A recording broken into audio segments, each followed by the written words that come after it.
అడవి బిడ్డల చదువు కోసం అడవి బాట పట్టిన ఉపాధ్యాయుని రాధిక అవధూత కాశీనాయన మండలం రెడ్డిగొట్టాల కాలనీలోని ఫౌండేషనల్ పాఠశాల ప్రధాన ఉపాధ్యాయుని నెమలి దిన్నే రాధిక శనివారం అడవిలో బొగ్గులు కాల్చుకుంటున్న యానాదుల బొగ్గుల బట్టీలను ఎవరి తోడు లేకుండా ఒకరెవెళ్లి సందర్శించారు. తమ పాఠశాల విద్యార్థుల స్థితిగతుల్ని తెలుసుకోవడానికి పోరుమామిళ్ల పట్టణానికి 5 కిలోమీటర్ల దూరంలోని కొండ ప్రాంతంలో ఏటిగట్టున బొగ్గులు కాలుస్తున్న యానాదుల కుటుంబాన్ని కలిసి వారి జీవన పోరాటాన్ని కల్లారా చూసి వారితో మాట్లాడారు.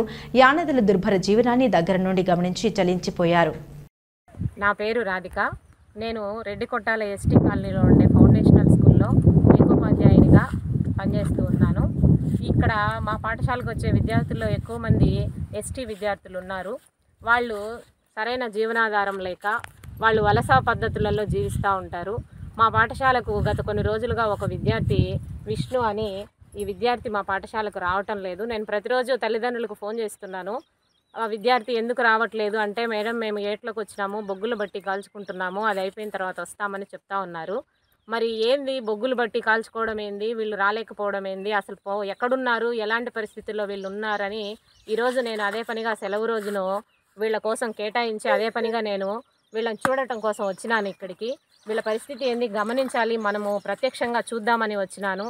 కానీ ఇక్కడ చాలా దుర్భరమైన పరిస్థితుల్లో ఒక అటవీ ప్రాంతంలో వీళ్ళు కొండ ప్రాంతంలో మంచెలు వేసుకొని కనీస వసతులు లేని ఒక కొండ ప్రాంతంలో వీళ్ళు జీవిస్తూ ఇక్కడే ఒక 20 రోజుల పాటు వాళ్ళు ఈ కర్రను కొట్టుకొని కాల్చుకొని బట్టిగా ఇలా పెట్టుకొని బొగ్గులు కాల్చుకొని అవి అమ్ముకొని జీవనం సాగిస్తూ ఉన్నారు.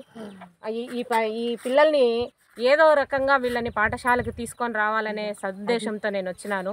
మరి వీళ్ళకి ఎలా రాగలరా అని చూస్తే కనీసము ఇది పోరుమామిళ్ళ నుంచి మన పాఠశాల నుంచి ఇక్కడికి రావడానికి 4 కిలోమీటర్ల దూరంలో ఉంది ఈ ప్రాంతము. దీనికి ఏమీ రవాణా మార్గం లేదు, కాలినడకనే రావాలి.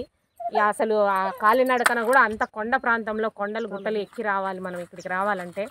అలాంటి ప్రాంతంలో వీళ్ళు వచ్చి ఇలాంటి చిన్న బిడ్డలను ముగ్గురిని పెట్టుకొని వీళ్ళు ఇక్కడే 20 రోజుల పాటు ఉండి వాళ్ళు జీవనం సాగిస్తూ ఉన్నారు. అది కూడా వాళ్ళ కనీస కూలిపాటు కోసం, పొట్టకూటి కోసం వాళ్ళు ఇంత శ్రమ పడుతూ ఉన్నారు. మరి వీళ్ళకి సరైన ఉపాధి మార్గాలు ఉంటే వీళ్ళ బిడ్డలు కూడా పాఠశాలకు రావడానికి చదువుకోవటానికి బాగా ఉంటుంది. ప్రభుత్వం ఆ దిశగా ఏదైనా వీళ్ళకు ఏర్పాటు చేయడం, ఇలాంటి కుటుంబాల కోసం ఏం చేయగలమా అని మనం ప్రతి ఒక్కరం ఆలోచిస్తే బాగుంటుంది. వీళ్ళను ఏదో రకంగా పాఠశాలకు తీసుకొని వెళ్ళటం ఎలాగా అని ఆలోచించాల్సిన పరిస్థితి ఇది. వీళ్ళైతే చెప్తున్నారు, పాఠశాలకు ఈ పని అయిపోగానే పాఠశాలకు పంపిస్తాం మేడం, మేము తప్పకుండా మీరు మా కోసం ఇంత దూరం వచ్చినారు చెప్తున్నారు, మా కోసం అని చెప్తున్నారు. చెప్పు మీరు దూరం నుంచి వచ్చింది మేడం గారు చాలా గ్రేట్. మా కోసం వచ్చిందంటే ఎవరు రారు మా కాడికి. ఇన్ని రోజులు కూడా ఉండరు కానీ సార్లు కానీ ఎవరు కానీ ఇంత దూరం కానీ రారు మేడం. మీరు వచ్చినారు, మీరు వచ్చిందే గొప్ప.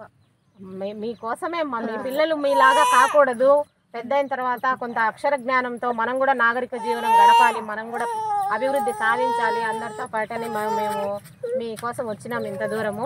కాబట్టి తప్పకుండా పాఠశాలకి పంపించండి పిల్లల్ని, ఏం ఇబ్బంది లేదు. వీళ్ళకి ఏ అవసరం ఉన్నా మేము చూసుకుంటాము.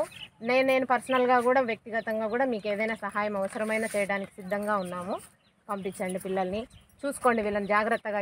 ఈ ప్రాంతంలో మీరు మంచినీళ్ళు కూడా దొరకని ప్రాంతం ఇది. 20 రోజుల పాటు వీళ్ళు మంచినీళ్ళు కూడా ఏట్లో ఉండే నీళ్లు తెచ్చుకొని తాగి ఇక్కడే ఉంటారంట. ఇక్కడే వంట చేసుకుంటూ, ఇక్కడే పడుకుంటూ పిల్లల్ని ఇక్కడే పెట్టుకొని వీళ్ళు జీవనం సాగిస్తూ ఉన్నారు.